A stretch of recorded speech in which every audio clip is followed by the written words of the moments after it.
નમસ્તે વિદ્યાર્થી મિત્રો, ધોરણ 9 વિષય સામાજિક વિજ્ઞાન, ભારતના રાજ્ય બંધારણનું ઘડતર અને લક્ષણો, જેની અંદર આપણે બંધારણના જે મૂળભૂત લક્ષણો છે એ મૂળભૂત લક્ષણો વિશે આપણે ચર્ચા કરતા હતા. એની અંદર સૌથી ત્યાર પછીનું જે ચોથું લક્ષણ છે એની વાત કરીએ કે મજબૂત કેન્દ્રવાળું સમવાય તંત્ર. મજબૂત કેન્દ્રવાળું સમવાય તંત્ર એટલે શું? આપણે જાણીએ છીએ કે ભારતની અંદર 29 જેટલા રાજ્ય, જેમાંથી અત્યારના સુધારા પ્રમાણે આમ જોવા જાવ તો 28 જેટલા થાય છે. હવે આખો ભારત દેશ જે છે એ રાજ્યનો બનેલો સંઘ પ્રદેશ છે. બંધારણની અંદર ક્યાંય પણ આપણા દેશ માટે સમવાય તંત્ર જે છે એવો શબ્દનો ઉપયોગ કરવામાં આવેલો નથી. શું કારણ છે? અમેરિકાનું બંધારણ આપણે જોઈએ તો એની અંદર એનું સમવાય તંત્ર તરીકે ઓળખવામાં આવે છે, કારણ કે ત્યાં રાજ્ય જે છે એ રાજ્યોને પણ એના નાગરિકોને એક અલગ અધિકાર આપવામાં આવે છે જે એના નાગરિકત્વનો છે. જ્યારે આપણા ભારતના બંધારણની અંદર આપણે ચર્ચા કરી હતી કે આપણે એક જ નાગરિકત્વ છે જે આપણે ભારતીય તરીકે ઓળખાઈએ છીએ, એ એક જ અધિકાર આપવામાં આવે છે. એટલા માટે આપણા ભારત દેશ માટે સંઘ શબ્દ જે છે એનો ઉપયોગ કરવામાં આવ્યો છે. આપણો ભારત દેશ રાજ્યોનો બનેલો એક સંઘ છે, ધ યુનિયન ઓફ ફેડરેશન તરીકે પણ આપણે એને ઓળખીએ છીએ. અલગ અલગ ઘણા બધા જે પણ કઈ રાજ્યો છે એ બધા રાજ્યો ભારત દેશ સાથે જોડાયેલા છે. એ દરેક રાજ્યને ભારત દેશમાંથી અલગ થવા માટેના અધિકાર જે છે એ આપણા બંધારણની અંદર આપવામાં આવેલો છે. એટલે સંઘ અને રાજ્ય જે છે, એટલે કે આપણો ભારત દેશ અને એના જે પણ કઈ રાજ્યો છે એ બધા વચ્ચે એક મજબૂત સંબંધ જે છે એ આપણા ભારતીય બંધારણની અંદર સ્થાપિત કરવામાં આવેલો છે. રાજ્ય પોતાની રીતે દેશમાંથી અલગ થઈ શકતા નથી. માનો કે આપણું ગુજરાત છે, હવે ગુજરાતની અંદર કોઈ અમારા ભારત દેશમાંથી અલગ થઈ જવું છે અને એક અલગ ગુજરાત દેશ બનાવવો તો એ શક્ય નથી, કારણ કે આપણા બંધારણની અંદર સ્પષ્ટ એવી જોગવાઈ કરવામાં આવેલી છે કે કોઈ પણ રાજ્ય જે છે હંમેશા કેન્દ્રને જવાબદાર જ રહે છે. એટલા માટે આપણે કીધું છે કે મજબૂત કેન્દ્રવાળું સમવાય તંત્ર છે, એને છૂટા પડવાનો અધિકાર આપવામાં આવેલો નથી. એટલું જ નહીં, આ ઉપરાંત જે તે રાજ્ય છે, કેન્દ્ર છે, એ બધાને એમની પોતાની અલગ અલગ સત્તાઓ જે છે એ સત્તાઓની પણ એમને વહેંચણી કરવામાં આવે છે. ઘણી વખત એવું પણ થતું હોય છે કે રાજ્ય અને કેન્દ્ર વચ્ચે સંબંધોની અંદર ક્યાંક ઉતાર ચઢાવ પણ રહેતો હોય છે. ઘણી વખત આવી સિચ્યુએશન આવી પડે કે આવી પરિસ્થિતિ ઊભી થાય તો એ સમયે રાજ્ય અને કેન્દ્ર જે છે એ બંનેની વચ્ચેનો જે મડાગાંઠ ઊભી થાય છે અને સંબંધોની અંદર જે ચડ ઉતર ઊભી થાય, ખટરાક ઊભો થાય છે, તો એની વચ્ચે એ સંબંધ સુધારવાનું કાર્ય જે છે અથવા તો એની ઉપર નિર્ણય લેવાનું, સમાધાન કરવાનું કાર્ય જે છે એ આપણું સ્વતંત્ર નિષ્પક્ષ ન્યાયતંત્ર જે છે એ કરે છે. કે બંને વચ્ચે જ્યારે પણ આવી રીતે સંબંધની બાબતમાં કોઈ ખટરાક ઊભો થાય તો એ બાબતે ન્યાય આપવાનું કાર્ય જે છે એ ન્યાયતંત્ર કરે છે. કદાચ થોડાક વર્ષો પહેલાની આપણે વાત કરીએ તો એક એવી પરિસ્થિતિ ઊભી થઈ હતી. આપણું સરદાર સરોવર જે નર્મદા નદી જે છે એના ઉપર બંધ બાંધવામાં આવ્યો છે. એ સરદાર સરોવરની અંદર કેન્દ્ર લેવલ જે છે એ વખતે જ્યારે જે સરકાર હતી એ સરકારે સ્પષ્ટ કર્યું કે સરદાર સરોવરની બંધની અમુક ઊંચાઈ જે છે ત્યાં સુધી રાખવામાં આવશે, એનાથી વધારે પ્રમાણમાં ઊંચાઈ જે છે એ કરી શકાશે નહીં. પણ આપણી ગુજરાત સરકાર જે હતી એણે અદાલતની અંદર ગઈ અને આ આખો વિવાદ જે છે અદાલતની અંદર ઉકેલ લાવવામાં આવ્યો. અદાલતે નિર્ણય કે ભવિષ્યને ધ્યાનમાં રાખી અને પાણી અને વીજળીની જરૂરિયાતને ધ્યાનમાં રાખી, લોકોની સુખાકારીને ધ્યાનમાં રાખી બંધની ઊંચાઈ વધારવી એ ખૂબ જ જરૂરી છે. એટલે આવા પણ ઘણા બધા એવા ન્યાય જે છે, નિર્ણયો જે છે કે ન્યાયતંત્રએ આપેલા છે કે જ્યારે રાજ્ય વચ્ચે અથવા તો કેન્દ્ર અને રાજ્ય વચ્ચે જ્યારે પણ ખટરાક ઊભો થાય છે અથવા તેમની વચ્ચે જ્યારે કોઈ પણ પ્રશ્નોની બાબતમાં ઊભું થાય તો આવા સમયે જે છે એ ન્યાય આપવાનું કાર્ય, એમની વચ્ચે સમાધાન કરવાનું કાર્ય જે છે એ આપણું ન્યાયતંત્ર કરે છે. એટલા માટે તેને સ્વતંત્ર, નિષ્પક્ષ અને તટસ્થ ન્યાયતંત્ર તરીકે પણ આપણે ઓળખીએ છીએ. એ ક્યાંય એમની વચ્ચે બંદૂક જે છે સંબંધોની અંદર ઊભો ન થાય. એટલા માટે તે સ્પષ્ટ મેં તમને જે વાત કરી એ પ્રમાણે કેન્દ્ર અને રાજ્ય આ બંનેની વચ્ચે સત્તા જે છે એની વહેંચણી કરવામાં આવે છે. બંને પોતપોતાની રીતે પોતાના જે પણ કાંઈ રાજ્યનું શાસન તંત્ર જે છે અથવા દેશની વ્યવસ્થા તંત્ર જે છે એ સચવાય, વ્યવસ્થિત રીતે ચાલે, એટલા માટે આમની વચ્ચે જે છે ખાસ થોડીક સત્તાની વહેંચણી કરવામાં આવેલી છે. એ સત્તાની વહેંચણીની આપણે વાત કરીએ તો આ મુખ્ય રીતે ત્રણ રીતે સત્તા વહેંચણી કરવામાં આવે છે. જેમ કે પહેલી છે કેન્દ્રીય, રાજ્ય અને બીજું છે સંયુક્ત.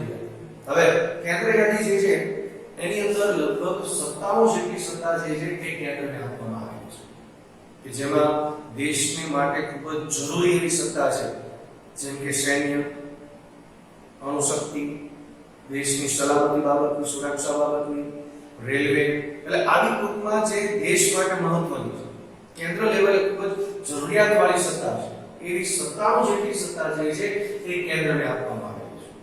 કેન્દ્ર આ બધી જ સત્તાઓ જે છે એ બધી જ સત્તાઓ ઉપર પોતે નવા કાયદાઓ ઘડી શકે છે, નવા નિર્ણયો લઈ શકે છે, પોતાની રીતે એની અંદર કોઈ પણ પ્રકારનો કંઈ પણ સુધારો ઉધારો કરવો હોય તો સુધારો ઉધારો કરવાની સત્તા પણ કોને આપવામાં આવે છે? કેન્દ્રને આપવામાં આવે છે. કેન્દ્રની અંદર 97 જેટલી સત્તા જે છે કે જે સંપૂર્ણ રીતે એની જવાબદારી કેન્દ્ર નિભાવે છે. એટલા માટે ત્યાર પછી રાજ્ય જે છે કે રાજ્યને પણ એની સત્તાઓ આપવામાં આવેલી છે, કે જેથી કરીને રાજ્ય જે છે એ પણ પોતાની સ્થાનિક શાસન વ્યવસ્થા જે છે એ ચલાવી શકે. એટલે રાજ્યને 66 જેટલી સત્તાઓ જે છે આપવામાં આવેલી છે, કે જે રાજ્ય માટે ખૂબ જ મહત્વની હોય, જરૂરિયાતવાળી હોય, જેમ કે ભૂમિને લગતી સત્તાઓ, કૃષિને લગતી સત્તાઓ, આરોગ્યને લગતી સત્તા, શિક્ષણને લગતી સત્તા, કે પછી આંતરિક વ્યાપાર જે છે એ વ્યાપારને લગતી સત્તાઓ, આ તમામ પ્રકારની બાબતો જે છે, આ ઉપરાંત જે આંતરિક સુરક્ષા સલામતીની બાબતની પોલીસની નાતે બધી જવાબદારી જે છે એ આપણે જોઈએ છીએ.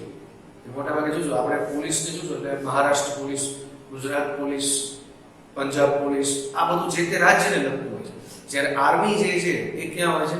દેશ લેવલે, દેશની સુરક્ષા બાબતની સત્તા. એટલા માટે આપણે શું કહીએ? ઇન્ડિયન આર્મી કહીએ છીએ, બરાબર? એટલે આવી બધી સત્તા જે છે જે રાજ્યની જરૂરિયાત માટેની સત્તા છે, એમાં સંપૂર્ણ રીતે દેખરેખ, એની ઉપર કાયદો ઘડવાની સત્તા, એની અંદર પરિવર્તન લાવવાની સત્તા, બધી જવાબદારી જે છે એ રાજ્યની હોય છે. એટલે આવી 66 જેટલી સત્તા જે છે એ રાજ્યને આપવામાં આવી છે, કે જેમાં નવા કાયદાઓ પણ ઘડી શકે છે, એની અંદર સુધારો ઉધારો પણ કરી શકે છે, જરૂરિયાત લાગે તો કોઈ કાયદાઓ જે છે એને તે નાબૂદ પણ કરી શકે છે.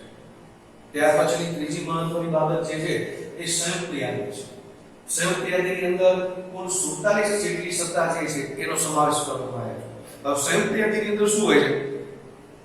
મોટા ભાગે એવી બાબતો કે જેમાં રાજ્ય અને કેન્દ્ર આ બંને ભેગા મળી અને પછી એની અંદર એમની સત્તા જે છે એ ભોગવે છે.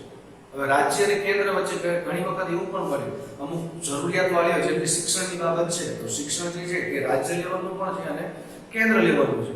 અત્યારે હાલમાં આપણે જોઈએ છે કે એનસીઆરટી અથવા સીબીએસઈ જે શિક્ષણની આખી વ્યવસ્થા જે છે એ કેન્દ્ર લેવલની છે, જ્યારે આપણે જીએસએચઈબી જે છે આપણા ગુજરાત લેવલનું છે, બરાબર? ગુજરાત સેકન્ડરી અને હાયર સેકન્ડરી એજ્યુકેશન બોર્ડ જે છે. તો આ ઉપરાંત જે સેન્ટ્રલ આપણો લેવલે જોઈએ તો સીબીએસઈ બોર્ડ જે છે. તો આ પ્રમાણે જે પણ કઈ સત્તા જે છે એ બંને ભોગવતા હોય છે, જેમાં કેન્દ્ર પણ આવી જાય અને રાજ્ય પણ આવી જાય. એટલા માટે એને સંયુક્ત સત્તા કહેવામાં આવે છે. પણ માની લો ઘણી વખત એવું બને કે રાજ્ય કોઈ પણ બાબતમાં કાયદા ઘડે સંયુક્ત યાદીની અંદર, અને કેન્દ્ર જે છે એ પણ એની અંદર કોઈ પણ પ્રકારનો કાયદો ઘડે. બને એવું કે બંનેના વિરોધાભાસ થાય. રાજ્ય કે ભાઈ અમે સંયુક્ત યાદીની અંદર અમે જે કાયદો ઘડ્યો છે તે યોગ્ય છે, અથવા તો કેન્દ્ર એમ કે ભાઈ અમે સંયુક્ત યાદીની અંદર જે કાયદો ઘડ્યો છે એ યોગ્ય છે. બંનેની વચ્ચે પાછા મતભેદ ઊભા થાય તો આવા સમયે કોનો કાયદો ચડિયાતો પડે? તો આવા સમયે કેન્દ્રનો કાયદો જે છે એ સૌથી વધારે ચડિયાતો પડે છે. એની પાછળ કારણ એ છે કે આપણે જોઈએ તો કેન્દ્ર જે છે એ જ સર્વોપરી છે, એને જ સૌથી વધારે સત્તાનો સત્તા આપવામાં આવે છે. આ ઉપરાંત આપણે પણ આ જોયેલું છે કે સમ શબ્દ એટલા માટે એનો ઉપયોગ કરવામાં આવે છે કે રાજ્ય જે છે એને કેન્દ્રથી છૂટા કરવાનો અધિકાર આપવામાં આવ્યો નથી. એટલે સૌથી સર્વોપરી જે છે એ કેન્દ્ર છે, કે કેન્દ્રની પરવાનગી વગર રાજ્ય જે છે એ કોઈ પણ પ્રકારના સંયુક્ત યાદીની અંદર કાયદાનો અમલ કરી પણ નથી શકતું, અથવા તો કેન્દ્રથી ચડિયાતો કાયદો જે છે એ કરી પણ શકતું નથી. અહીંયા સંપૂર્ણ સત્તા જે છે એ કેન્દ્રને આપવામાં આવેલી છે, કે વિરોધાભાસ ક્યારેક રાજ્ય કેન્દ્ર વચ્ચે ઉભો થાય તો. અને છેલ્લી સત્તા એની અંદર છે શેષ સત્તા. હવે શેષ સત્તાની અંદર શું છે કે આ ત્રણેયની અંદર જેનું આવતું, કેન્દ્ર યાદીની અંદર, રાજ્ય યાદીની અંદર કે સંયુક્ત યાદીની અંદર, આ ત્રણેય યાદીની અંદર જેનો સમાવેશ કરવામાં ન આવતો હોય એને શેષ સત્તાની અંદર સમાવેશ કરવામાં આવે છે. હવે શેષ સત્તાની અંદર કોઈ પણ નવા કાયદાઓ ઘડવાના હોય, સુધારો ઉધારો કરવાનો હોય તો આવા સમયે જે છે એ શેષ સત્તાની અંદર સંપૂર્ણ રીતે સંસદને જવાબદાર છે. સંસદના બંને ગૃહો જે છે એ બંને ગૃહો મળી અને કોઈ પણ પ્રકારના સુધારા વધારા જે છે એ આની અંદર કરી શકે છે. એટલે શીર્ષ સત્તામાં સંસદ જે છે એ સર્વોપરી છે સુધારા વધારા કરવા માટે. ત્યાર પછીનો પાંચમું એનું જે મહત્વનું લક્ષણ છે આપણે બંધારણ એ છે કટોકટી વેળાની એકતંત્રી શાસન વ્યવસ્થા. હવે કટોકટી એટલે શું? એક તો આપણે એ મહત્વની બાબત જાણવી જરૂરી છે. કટોકટી એટલે શું? સામાન્ય આમ જોવા જાવ તો આપણે આ શબ્દ જે છે ઘણી વખત સાંભળતા હોય. ઘણી વખત તમારા મમ્મી પપ્પા અથવા તો બીજા પણ તમે સાંભળતા હોય ત્યારે યાર અત્યારે પૈસાની બહુ કટોકટી ચાલે છે અથવા તો અત્યારે કટોકટી પરિસ્થિતિ છે, અત્યારે બધું ભેગું થાય એવું નથી. તો આ સ્થિતિ જે છે એવી છે કે ગમે ત્યારે કોઈ પણ પ્રકારની મુશ્કેલી આવી પડે, કટોકટી એટલે એક પ્રકારની મુશ્કેલી આવી પડે. ઘણી વખત દેશ ઉપર રાજ્ય ઉપર આવી મુશ્કેલીઓ જે છે એ આવી પડતી હોય છે. કટોકટી ની સ્થિતિ જે છે એ ઊભી થઈ જતી હોય છે. તો આવા સમયે જે છે એ સંપૂર્ણ સત્તા જે છે એ કેન્દ્રના હાથમાં આવી જાય છે. એટલા માટે કીધું છે કે કટોકટી વેળા એકતંત્રી વ્યવસ્થા. કટોકટી વેળા એકતંત્રી વ્યવસ્થા એટલે કે માની લો કે કોઈ પણ આપણો ભારત આમ તો 3 પ્રકારની કટોકટી છે. એમાં સલામતી વિષયક કટોકટી, નાણાકીય વિષયક કટોકટી અને બંધારણીય વિષયક કટોકટી. સૌથી પહેલા આપણા ભારત દેશની અંદર આમ લગભગ 25 જૂનની સમથિંગ કંઈક 1975 માં સૌથી પહેલા આપણી બંધારણીય કટોકટી જે છે ઊભી થઈ હતી ભારત દેશની અંદર. અને એ વખતના વડાપ્રધાન જે છે શ્રીમતી ઇન્દિરા ગાંધી હતા અને એમણે ભારત દેશની અંદર કટોકટી લાવી દીધી ત્યારે કોઈ પણ પ્રકારના નાગરિકના બધા જ અધિકારો જે છે એ છીનવાઈ જાય છે. જે આપણને મૂળભૂત અધિકારો આપ્યા છે આપણે આગળ એની ચર્ચા કરશું. તો કટોકટી વેળાએ સંપૂર્ણ રીતે નાગરિકોના બધા જ મૂળભૂત અધિકારો જે છે છીનવાઈ જાય છે. આપણે કોઈ પણ રીતે સરકારનો વિરોધ કરી શકતા નથી. આ ઉપરાંત રાજ્ય જે છે એ રાજ્યના મુખ્યમંત્રીઓ જે છે એમની સત્તા પણ છીનવાઈ જાય છે. સંપૂર્ણ રીતે આખા દેશ ઉપર ફક્ત અને ફક્ત કેન્દ્ર જે છે એનો એકાધિકાર થઈ જાય છે. આખા દેશ પર કેન્દ્ર જે નિર્ણય લે એ જ પ્રકારની કોઈ પણ વ્યક્તિ, રાજ્ય આ બધા જે છે એનો અમલ કરવો પડે છે. એનો વિરોધ કરી શકાતો નથી. સામાન્ય રીતે તમને આ કટોકટીની સ્થિતિ જે છે એની સમજ આવી છે. ત્યાર પછી આગળ વાત કરું કટોકટીની અંદર સૌથી પહેલી કટોકટી છે સલામતી વિષયક કટોકટી. સલામતી વિષયક કટોકટી એટલે શું? કે ક્યારેક યુદ્ધ ફાટી નીકળે, દેશ ઉપર કોઈક આક્રમણ કરે અથવા તો આપણે જે છે એક બીજા દેશ ઉપર આક્રમણ કર્યું હોય અથવા તો ઘણી વખત એવું હોય કે ગૃહયુદ્ધ જે છે, આંતરિક વાદ વિવાદ જે છે એ ફાટી નીકળે, ગૃહયુદ્ધ ફાટી નીકળે. તો આવા સમયે જે છે એને આપણે સલામતી વિષયક કટોકટી કહેવામાં આવે છે. કે ત્યારે રાષ્ટ્રપતિ જે છે એ આ કટોકટી લાદી શકે છે. ત્યાર પછી છે નાણાકીય વિષયક કટોકટી. નાણાકીય વિષયક કટોકટીની અંદર શું ઘણી વખત એવું થાય કે મોંઘવારી જે છે ખૂબ જ વધી છે, નાણાંની અછત જે છે કે દેશની અંદર જોવા મળે, પુરવઠો જે છે ચીજ વસ્તુઓને ઘટી છે. એટલે આવા સમયે નાણાં વિષયક કટોકટી જે છે એ પણ ઊભી થઈ જાય છે કે દેશની અંદર નાણું જે છે એનું અવમૂલ્ય થતું જાય છે. આંતરરાષ્ટ્રીય લેવલે દેશની અંદર પણ નાણાંની ખૂબ જ વધારે પ્રમાણમાં જરૂરિયાત જે છે એ ઊભી થતી હોય છે. તો આવા સમયે નાણાકીય કટોકટી જે છે એ પણ રાષ્ટ્રપતિ લાદી શકે છે. અને રાષ્ટ્રપતિ ઈચ્છે તો જેટલા પણ કેન્દ્રીય કર્મચારીઓ જે છે એ કેન્દ્રીય કર્મચારીઓના પગાર ભથ્થાની અંદર તે કાપ પણ મૂકી શકે છે. આ એમણે વિશેષ અધિકાર જે છે એ રાષ્ટ્રપતિને આપવામાં આવ્યો છે. એ કેન્દ્રીય લેવલના કર્મચારીઓ જે છે તેમના પગાર ભથ્થાની અંદર કાપ પણ મૂકી શકે છે. તો ત્યાર પછી ત્રીજી કટોકટી છે બંધારણીય વિષયક કટોકટી. બંધારણીય વિષયક એટલે માની લો કોઈ પણ રાજ્ય ચલાવવું હોય તો એ રાજ્ય ચલાવવા માટે બંધારણની અંદર એક વિશેષ જોગવાઈઓ કરવામાં આવે છે. જેમ કે આપણે વાત કરી ચૂંટણી કરવામાં આવે એની અંદર જે પક્ષ જે છે જે નિર્ધારિત કરેલી સીટ હોય એટલી સીટો તે પ્રાપ્ત કરી અને વિજય બને તો એ પક્ષ જે છે એ જે તે રાજ્યની અંદર તે પોતે એનું સંચાલન કરે છે, સત્તા સંભાળે છે. પણ માની લો કે કોઈ પણ પક્ષ જે છે એને એટલા પ્રમાણમાં જે સીટ મળવી જોઈએ તો તેના એટલા એમએલએ ચૂંટાવા જોઈએ, એ ચૂંટાઈ ન આવે તો આવા સમયે જે તે રાજ્યની અંદર બંધારણીય કટોકટી જે છે એ પણ લાદી શકાય છે. બંધારણીય કટોકટી એટલે રાષ્ટ્રપતિ જે શાસન તેને કહેવામાં આવે છે. રાષ્ટ્રપતિ જે છે એ પોતાનું શાસન તે લાદી દે છે અને રાષ્ટ્રપતિ વતી જે રાજ્યપાલ જે છે એ રાજ્યપાલ ત્યાં તેમનું શાસન ચલાવે છે. એટલે એને બંધારણીય વિષય કટોકટી તરીકે પણ ઓળખવામાં આવે છે. છઠ્ઠું લક્ષણ છે દ્વિગૃહી પ્રથા. હવે છઠ્ઠું મહત્વનું લક્ષણ છે દ્વિગૃહી પ્રથા. આપણું સંસદ તમે જાણો છો એની અંદર બે ગૃહો છે, એક છે લોકસભા અને બીજું છે રાજ્યસભા. હવે એની અંદર લોકસભા જે છે એ બિનકાયમી ગૃહ છે, જે નીચલું ગૃહ ગણાય છે, જ્યારે રાજ્યસભા જે છે એ કાયમી ગૃહ છે, જેને આપણે ઉપલું ગૃહ તરીકે ઓળખીએ છીએ. આમ જોવા તો એના અંગોની અંદર સંસદની અંદર તો સૌથી પહેલા સંસદ, પછી રાષ્ટ્રપતિ, ઉપરાષ્ટ્રપતિ, વડાપ્રધાન અને એનું પ્રધાનમંત્રી, આવી રીતે આખું એનું બનેલું છે ગૃહ જે છે અંગો. એટલે સૌથી પહેલા લોકસભા અને રાજ્યસભા. આમ જોવા જાવ તો લોકસભાને મહત્વનું અંગ ગણવામાં આવે છે. શું કામ? કારણ કે જે પણ કઈ પ્રધાનમંડળ જે છે એ પ્રધાનમંડળ સંપૂર્ણ રીતે લોકસભાને જવાબદાર છે. એના પ્રધાનમંડળ, વડાપ્રધાન અને એનું પ્રધાનમંડળ જે છે એ સંપૂર્ણ રીતે લોકસભાને જવાબદાર હોય છે. જે પણ તે કાર્યો કરે છે, જે પણ એને લોકોના વિકાસ માટેના અથવા દેશના હિત માટેના જે પણ કઈ કાર્યો કર્યા છે એનો બધો જ હિસાબ જે છે તેને લોકસભાની અંદર આપવો પડે છે. એટલે મહત્વનું ગૃહ જે છે કે લોકસભા છે. અને મેં તમને કીધું એમ કે બિનકાયમી ગૃહ છે. દર 5 વર્ષે લોકસભા જે છે એની ચૂંટણી કરવામાં આવે છે. એ પણ ખૂબ જ મહત્વની બાબત છે કે દર 5 વર્ષે લોકસભાની ચૂંટણી થાય છે અને 5 વર્ષ પછી નવો જે પણ કે પક્ષને બહુમતી મળે, જે ચૂંટાઈને આવે એ ફરીથી પાછી સરકાર સંભાળે છે. જ્યારે રાજ્યસભા જે છે એ કાયમી ગૃહ છે. કાયમી ગૃહ એટલા માટે કારણ કે સંપૂર્ણ રીતે રાજ્યસભાનું ક્યારેય પણ વિસર્જન થતું નથી. રાજ્યસભાનું સંપૂર્ણ રીતે કાયમી વિસર્જન નથી થતું. શું કામ? કારણ કે તે રાજ્યોનું પ્રતિનિધિત્વ કરે છે. જે તે રાજ્યમાંથી ચૂંટાઈને આવેલા સભ્યો જે છે એ 6 વર્ષે નિવૃત્ત થાય છે. દર વર્ષે 2/3 જેટલા સભ્યો જે છે એની અંદરથી નિવૃત્તિ પામે છે અને એ પછી ફરીથી પાછા જેટલા સભ્યો નિવૃત્ત પામ્યા હોય એટલા જ સભ્યો જે છે એ ફરીથી પાછા ચૂંટાઈ આવે છે. અને એક સામટા બધા સભ્યો જે છે એમાં ક્યારેય પણ નિવૃત્ત થતા નથી. એટલા માટે તેને કાયમી ગૃહ તરીકે ઓળખવામાં આવે છે. સેમ એવી જ રીતે દ્વિગૃહી પ્રથા જે છે એ રાજ્યોની અંદર પણ છે.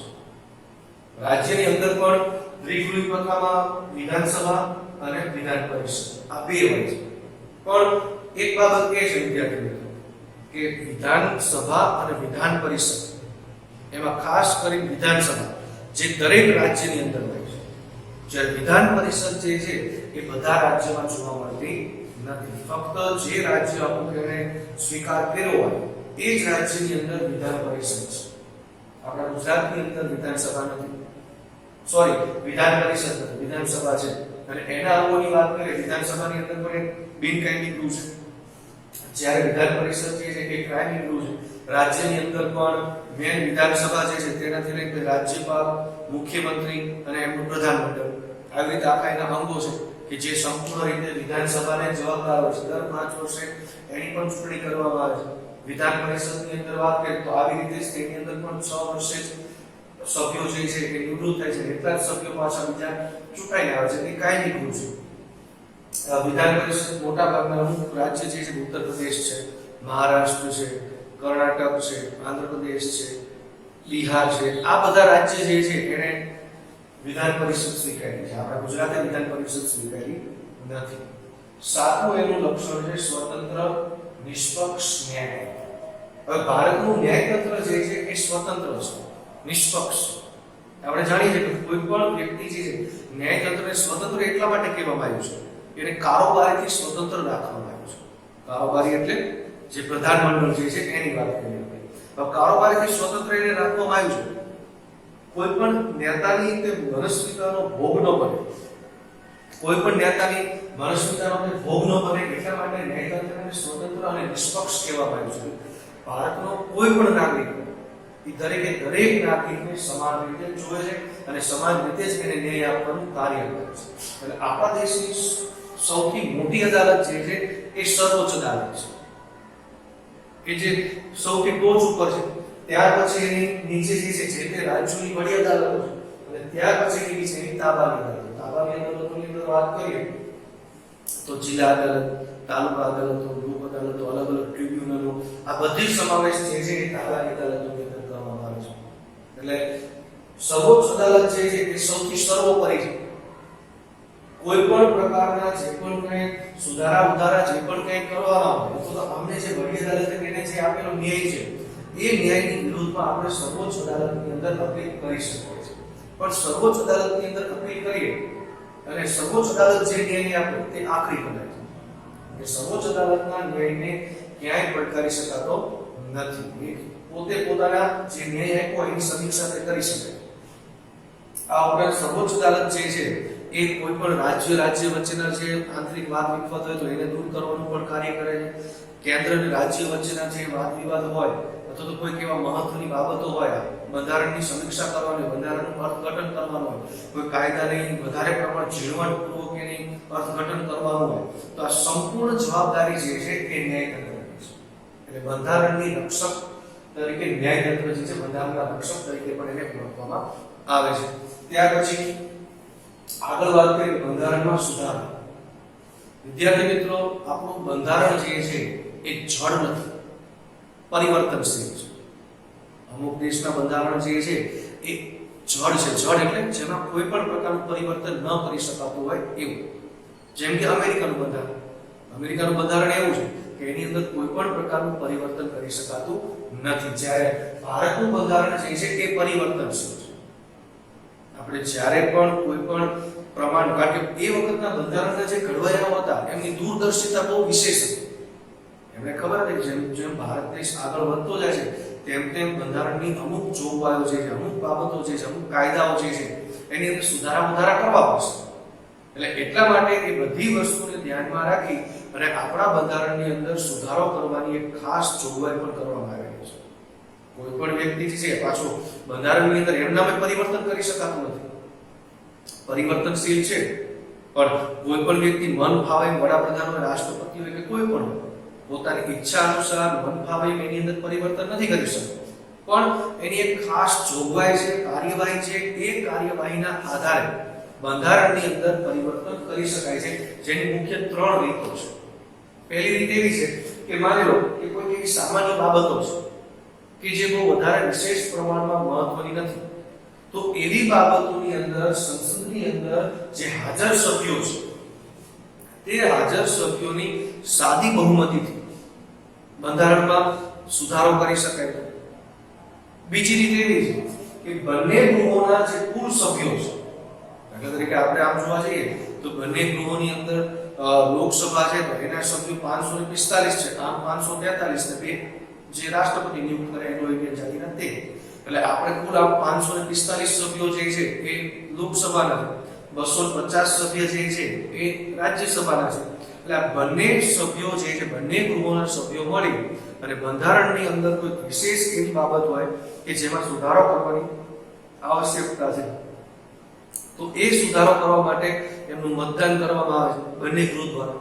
અને બંને ગૃહ દ્વારા મતદાન થઈ ગયા પછી જે પણ સુધારાને બહુમતી મળે એ બહુમતી દ્વારા સુધારો પસાર કરવામાં આવે છે. એટલે એ રીતે પણ સુધારો કરી શકાય છે. અને ત્રીજી રીતે એ સુધારો છે, માની લો કે વિશેષ મહત્વની બાબત છે કે જે રાજ્યો માટે પણ એટલી જ મહત્વની છે, તો આવા સમયે બંને ગૃહો એટલે કે સંસદ, એટલે લોકસભા અને રાજ્યસભા, આ બંને ગૃહોનું મતદાન અને જે તે રાજ્ય છે એ રાજ્યોના જે વિધાનસભા અથવા વિધાન પરિષદ જે છે એની અંદર પણ મતદાન કરવામાં આવે છે.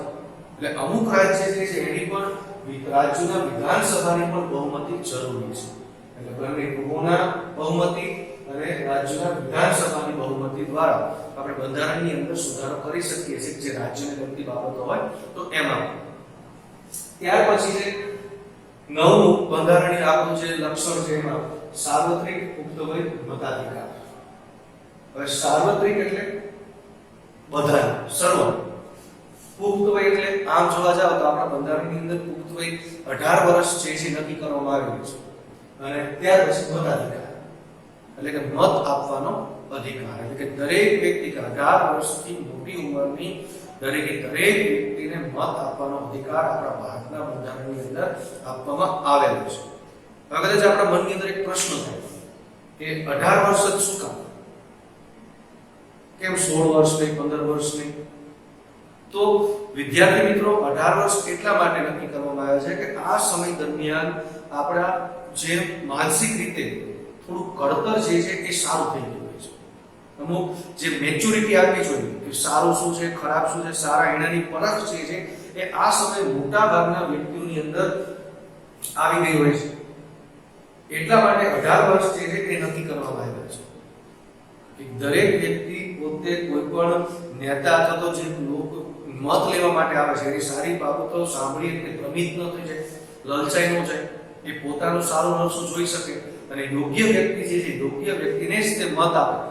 એટલા માટે આપણે સાર્વત્રિક પુખ્ત વય મતાધિકાર તરીકે ઓળખવામાં આવ્યું છે. દરેક વ્યક્તિને જે પણ ભારતનો નાગરિક છે પણ એક બાબત એ કોઈ પણ રીતે ગેરલાયક ઠેરવેલો ન હોય, માનસિક રીતે અસ્થિર ન હોય કે કોઈ પણ ગુનાહિત પ્રવૃત્તિઓ જે છે એની સાથે વધારે પ્રમાણમાં તે સંકળાયેલો ન હોય, આવા વ્યક્તિને મત આપવાનો અધિકાર આપવામાં આવતો નથી. બાકી ભારતનો કોઈ પણ વ્યક્તિ છે જે 18 વર્ષથી મોટી ઉંમરનો છે, એ અમીર હોય, ગરીબ હોય, કોઈ પણ ધર્મનો હોય, કોઈ પણ જાતિનો હોય કે પછી કોઈ પણ પ્રદેશનો હોય, કોઈ પણ ભાષા બોલતો હોય, તો આવા દરેક વ્યક્તિને મત આપવાનો અધિકાર છે અને દરેકે દરેક વ્યક્તિના મતની કિંમત એક જ છે.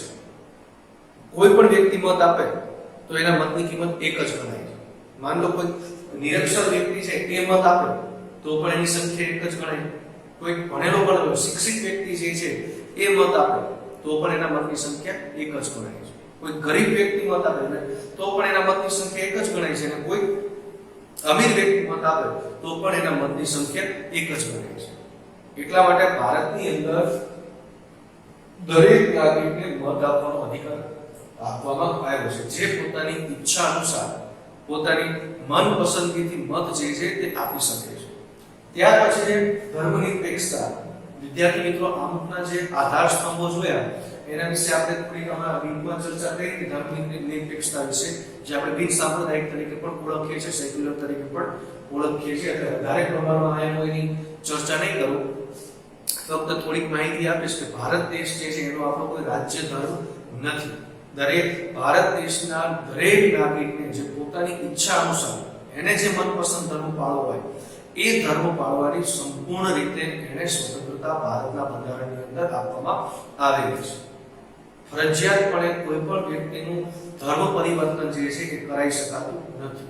એની ઈચ્છા વિરુદ્ધ જે છે એને કોઈ પણ ધર્મ પાળવા મજબૂર કરી શકાતો નથી. એ પોતાના ધર્મનું રક્ષણ પણ કરી શકે છે, પોતાના ધાર્મિક જે વિચારો છે એની ધર્મની લાગણીઓ છે એનું આદાન પ્રદાન પણ કરી શકે છે, પોતાના જે પણ કંઈ ધાર્મિક સ્થળો જે છે એની દેખરેખ રાખવી અને નિભાવવું, એની અંદર પૂજા પાઠ કરવા કે પછી નમાજ પઢવી, પ્રે કરવું, આ બધી જ વસ્તુ જે છે દરેકે દરેક વ્યક્તિ જે છે પોતપોતાની રીતે કરી શકે છે. એટલે ધર્મની બાબતમાં આપણે ધર્મનિરપેક્ષ છે, આપણા ભારત દેશનો રાજ્ય ધર્મ કોઈ છે નહીં. ત્યાર પછી અદાલતની સમીક્ષા. હવે અદાલતની સમીક્ષાની અંદર આપણે આગળ એક જોયું હતું કે સ્વતંત્ર નિરપેક્ષ ન્યાયતંત્ર. એની અંદર મેં તમને એક બાબત કીધી હતી કે અદાલત જે છે એને પોતાનો આપેલો જે સર્વોચ્ચ અદાલત જે છે એને ન્યાય આપ્યો છે એના ન્યાયને ક્યાંય પડકારી શકાતો નથી, પણ એ પોતાની રીતે એનું શું કરી શકે છે, અવલોકન કરી શકે છે, સમીક્ષા કરી શકે છે. એટલે એ બાબત અહીંયા છે કે જ્યારે પણ અદાલત જે છે એ અદાલત એણે આપેલા ચુકાદા જે છે એની અંદર એ પોતે જ સુધારો કરી શકે છે, બીજી ક્યાંય એને પડકારી શકાતો નથી. ઘણી વખત એવું પણ બને કે કેન્દ્ર સરકાર જે છે અથવા તો રાજ્ય સરકારો જે છે એ પોતાની મનસ્વીતાના આધારે પોતે કોઈ પણ એવા વટ હુકમ બહાર પાડી, કોઈ પણ એવા કાયદાઓ જે છે એ ઘડી નાખે, તો આવા સમયે જે છે એ આપણે સર્વોચ્ચ અદાલતની અંદર એને પડકારી શકીએ છીએ. અને સર્વોચ્ચ અદાલત જે છે એ કાયદાઓને તપાસે છે, એનું અર્થઘટન કરે છે, અને જો એને એવું લાગે કે ભાઈ ભારતના જે પણ કઈ અથવા તો જે નાગરિકો જે છે એ નાગરિકોના મૂળભૂત હકોનું હનન કરે છે, અથવા તો એને એવું લાગે કે આ જે વટ હુકમ બહાર પાડવામાં આવેલો છે એ વટ હુકમ બંધારણ સાથે સુસંગત થતો નથી, તો આવા સમયે પણ અદાલત જે છે સર્વોચ્ચ અદાલત એને જે પણ કાંઈ રાજ્યે ઘડેલા કાયદા છે અથવા તો વટ હુકમો છે એને ખારીજ પણ કરી શકે છે, એને નાબૂદ પણ કરી શકે છે. એટલે અદાલત જે છે એ આવા જે પણ કાંઈ વટ હુકમો, કાયદાઓ, નિયમોનું સમીક્ષા કરે છે અથવા તો એને આપેલા જે ચુકાદાઓ છે એની અંદર જો પણ એને જણાય કે આની અંદર હજી સુધારો ઉધારો કરવો પડશે, તો એવા સમયે એની સમીક્ષા કરવાનું કાર્ય જે છે એ પણ સર્વોચ્ચ અદાલત કરે. એટલે એ ફક્ત સત્તા સર્વોચ્ચ અદાલતને આપવામાં આવેલી છે. એટલા માટે મેં તમને અહીં કીધું તે પ્રમાણે કે સર્વોચ્ચ અદાલત જે છે તેને બંધારણની રક્ષક તરીકે પણ ઓળખવામાં આવે છે. ત્યાર પછી બાળકના મૂળભૂત હકો અને ફરજો. મૂળભૂત હકોની મિત્રો વાત કરીએ તો આપણા ભારતના બંધારણની અંદર ભારતનો દરેકે દરેક નાગરિક જે છે એ નાગરિક પોતાનો વિકાસ કરી શકે, પોતાની અભિવ્યક્તિઓ જે છે, ઉર્મિઓ જે છે, પોતાની ઈચ્છાઓ અપેક્ષાઓ જે છે સંતોષી શકે, પોતાના વિચારો જે છે, વાણી જે છે એ સ્વતંત્ર રીતે વિસ્તારી શકે, બીજાની સાથે આપલે કરી શકે. આ માટે અને ટૂંકમાં વ્યક્તિ જે છે એ પોતાના વ્યક્તિત્વનો વિકાસ કરી શકે. એટલા માટે ભારતના બંધારણમાં ભારતના દરેકે દરેક નાગરિકને 6 જેટલા મૂળભૂત હકો જે છે એ આપવામાં આવેલા છે. જેમાં કે શોષણ સામેનો હક, સ્વતંત્રતામાં 6 જેટલી અલગ અલગ સ્વતંત્રતાઓ જે છે તે પણ આપવામાં આવે. હરવા ફરવાની સ્વતંત્રતા, રહેઠાણની સ્વતંત્રતા, કોઈ પણ વ્યવસાય કરવાની સ્વતંત્રતા, આ બધી સ્વતંત્રતાઓ જે છે એ આપવામાં આવેલી છે. ધાર્મિક અને કોઈ પણ ધર્મ પાળવાની સ્વતંત્રતા આપણે જે એ પણ આપવામાં આવ્યો કે કોઈ પણ વ્યક્તિ ધર્મ પોતાની ઈચ્છા અનુસાર પાળી શકે છે. શૈક્ષણિક અને સાંસ્કૃતિક હક, બંધારણીય ઇલાજોનો હક.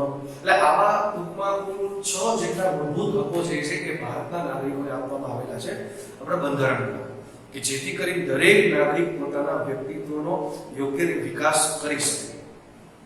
તો આ દેશ દ્વારા આપણને આટલા અધિકારો આપવામાં આવ્યા છે, તો આપણી પણ એક નાગરિક તરીકેની અમુક ફરજ બને છે કે આપણે પણ દેશનું રક્ષણ કરીએ, રાષ્ટ્રહિતમાં કાર્ય કરીએ, દેશની સંપત્તિને નુકસાન ન પહોંચાડીએ, સ્વચ્છતા જાળવીએ, પશુઓ પર હિંસા ના કરીએ, કાયદાઓનું ઉલ્લંઘન ના કરીએ, સ્ત્રીના ગૌરવનું માન જાળવીએ. તો આવા બધી આપણી મૂળભૂત ફરજો જે છે એ થોડીક આપણને આપવામાં આવેલી છે. જે આપણે આની પછીનો પાઠ આવશે એની અંદર આપણે મૂળભૂત હકો અને મૂળભૂત આપણી ફરજો જે છે 9મા પાઠની અંદર આપણે એની ચર્ચા કરશું. એટલે આ આપણી ફરજો છે. ત્યાર પછી રાજ્યનીતિના માર્ગદર્શક સિદ્ધાંતો આપણો 13મું મૂળ લક્ષણ છે. હવે રાજ્યનીતિના માર્ગદર્શક સિદ્ધાંતો એટલે શું? તો દરેકે દરેક રાજ્ય પોતાનું રાજ્યનું સંચાલન કઈ રીતે કરવું, લોકોનો વિકાસ કઈ રીતે કરવો, લોકોની સુખાકારી વધે એના માટે પ્રયત્નો કેવા કરવા, આના માટે આપણા બંધારણની અંદર એને એક માર્ગદર્શન આપવામાં આવ્યું છે. એ પ્રમાણે એને કલ્યાણ રાજ્ય કઈ રીતે બનાવવું એ માટે તેને માર્ગદર્શન આપવામાં આવ્યું છે. એટલા માટે તેને રાજ્ય નીતિના માર્ગદર્શક સિદ્ધાંતો તરીકે ઓળખવામાં આવે છે. પણ એક બાબત મહત્વની એ છે કે કોઈ પણ રાજ્ય જે છે એ રાજ્ય જો ઈચ્છે તો જ એ રાજ્ય નીતિના માર્ગદર્શક સિદ્ધાંતો અનુસાર તે પોતાની સત્તા ચલાવી શકે છે. જો કોઈ રાજ્ય આ પ્રમાણે સત્તાની અંદર જે સિદ્ધાંતોની મેં તમને વાત કરી કે કલ્યાણ રાજ્ય કરવા માટે શું કરવું જોઈએ, તો એના માટે આદિવાસી જે છે એમના માટેની ખાસ જોગવાઈઓ છે. અનુસૂચિત એ આપણે નીચે આવશે પછાત વર્ગ એના માટેની ખાસ જોગવાઈઓ છે. અનામત બાબતની થોડીક જોગવાઈ છે. કઈ રીતે બીજા નીચલો વર્ગ છે જે ગરીબ વર્ગ એને ઉપર લાવવા માટેનું શું કઈ રીતે યોજનાઓ કરવી એની થોડીક અમુક જોગવાઈઓ છે. તો આ બધી બાબતો રાજનીતિના માર્ગદર્શક સિદ્ધાંતોની અંદર છે. તો એ પ્રમાણે જો એને ન ચલાવવું હોય તો એ ચલાવ્યું હોય એના માર્ગદર્શન પણ લઈ શકતો નથી, પણ એના વિરોધમાં પાછો આપણે અદાલતમાં જઈ શકતા નથી. એટલે રાજ્ય જે તેની ઈચ્છા અનુસાર કરી શકે. ત્યાર પછીનું 14મું છે પછાત વર્ગો અને આદિજાતિઓ માટેની જોગવાઈ. પછાત વર્ગો અને આદિજાતિઓ માટેની જોગવાઈ આપણે જોતા હોય છે વિદ્યાર્થી મિત્રો, ઘણી વખત રોડ ઉપર ગરીબ વ્યક્તિઓ અથવા ભૂખ માંગતા ભીખ માંગતા નાના બાળકો જે છે એ જોવા મળે છે. ભારત દેશની અંદર હજી પણ એવા લોકો છે જે 36 કરોડ લોકો છે કે જેને 2% પણ પૂરતું ખાવાનું નથી, જે ગરીબી રેખા નીચે જીવે છે.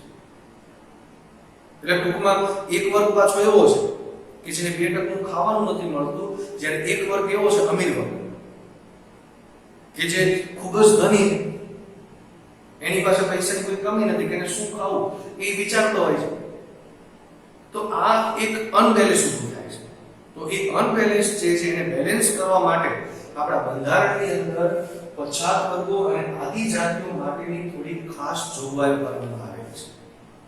એમને નીચેથી ઉપર લાવવા માટે એક ખાસ અમુક જોગવાઈઓ જે છે એ કરવામાં આવેલી, જેમ કે એમણે સરકારી નોકરીઓની અંદર અનામત આપવામાં આવ્યું છે. અમુક સ્કૂલની અંદર કે પછી કોલેજોની અંદર એમને ફી ભરવામાં છૂટછાટ આપવામાં આવેલી છે. એમને એડમિશન લેવા માટે અમુક પર્સન્ટેજ જે ટકા જે છે એ ઓછા કરવામાં આવેલા છે. એમને નોકરીઓ મેળવવા માટે ઉંમરની અંદર એની અંદર છૂટછાટ આપવામાં આવેલી છે. તો આવી બંધારણની અંદર ખાસ અમુક જોગવાઈઓ કરવામાં આવી છે, જેથી કરીને એક વર્ગ જે છે સમાજનો જે નીચે રહી ગયો છે એ વર્ગને પણ ઉપર લાવવો. કારણ કે આપણે જોઈએ કે રથના બે પૈડા જે છે એક સમાન ન હોય તો રથ ચાલી શકતો નથી. અને એમાં આપણું શરીરનું ખાલી એક સામાન્ય એક્ઝામ્પલ આપું કે આપણા શરીરનું એક અમુક અંગ જે છે એ જ વધારે પ્રમાણમાં મોટા થતા હોય, અમુક અંગ જે છે એ વધતા ન હોય, તો આવા સમયે આપણા શરીરનું જે બેલેન્સ જે છે એ જળવાતું નથી. એટલા માટે સમાજની અંદર પણ એવું છે કે સમાજનો એક વર્ગ જે છે એ જ વિકાસ કરે છે, જ્યારે એક વર્ગ જે છે એ હજી પણ નીચે રહે છે. તો એ વર્ગને ઉપર લાવવાનું કાર્ય જે છે અથવા એ વર્ગને ઉપર લાવવાની જવાબદારી જે છે એ કોની છે? સરકારની છે. એટલે સરકારે આમના માટે ખાસ જોગવાઈઓ કરેલી છે, જે મેં તમને જણાવી છે એ પ્રમાણે કે વિધાનસભા લોકસભાની અંદર અનામત આપવામાં આવી છે, સ્થાનિક સ્વરાજ્યની સંસ્થાઓ જે છે એની અંદર પણ એમને અનામત આપવામાં આવે છે, જેથી કરીને એમનું પણ પ્રતિનિધિત્વ જે છે એ આવી શકે અને એ પણ પોતાના લોકો જે છે એને આગળ લાવી શકે. હવે કદાચ તમને એવું થાય કે આ તો ભેદભાવ થયો એક પ્રકારનો, એક વ્યક્તિઓને આટલું બધું આપવામાં આવે છે જ્યારે બીજા વ્યક્તિને આટલું આપવામાં આવતું નથી. પણ ખરા અર્થમાં વિદ્યાર્થી મિત્રો જોવા જાવ તો આ જે છે હકારાત્મક ભેદભાવ છે, નકારાત્મક ભેદભાવ નથી. હકારાત્મક ભેદભાવ એટલા માટે કે આપણે માની લો કે આપણા શરીરનું કોઈ અંગ જે છે બીમાર પડ્યું હોય તો આપણે એ અંગની જ દવા કરીએ છીએ. આખા શરીરને આપણે દવા નથી કરાવતા. આપણી પહેલી આંગળીમાં વાગ્યું છે તો આપણે એ આંગળીની દવા લગાડીએ છીએ, બીજા હાથની બીજી આંગળીએ જે વાગ્યું નથી એ દવા નથી લગાડતા. એટલે ખરા અર્થમાં એક પ્રકારનો આ હકારાત્મક ભેદભાવ છે, જે નકારાત્મક ભેદભાવ નથી, જેથી કરીને સમાજનો દરેક વર્ગ જે છે એ સાથે હળી મળી રહી શકે. વિદ્યાર્થી મિત્રો, આ ચેપ્ટર આપણું અહીં જ પૂરું થાય છે. આપણો જે ભારતના રાજ્ય બંધારણનું ઘડતર અને લક્ષણો. અસ્તુ.